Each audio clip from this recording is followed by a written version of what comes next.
సీతకి రాముడే సొంతమయ్యే చోటిది, నీలతో ఆకాశం వీయముందే వేళిది.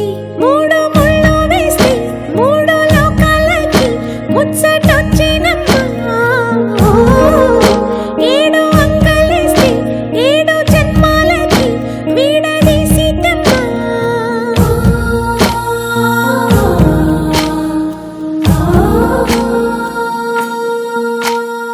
సీతమ్మ వాకిట్లో సిరిమల్లె చెట్టు, సిరిమల్లె చెట్టుపై చిలక వాలింది. చిలకమ్మ ముద్దుగా చెప్పిందో మాట, ఆ మాట విన్నవా రామ అంటుంది. రామ రామ అన్నది ఇంకా? సీత చెప్పు నువ్వే చెప్పు. ఇంకా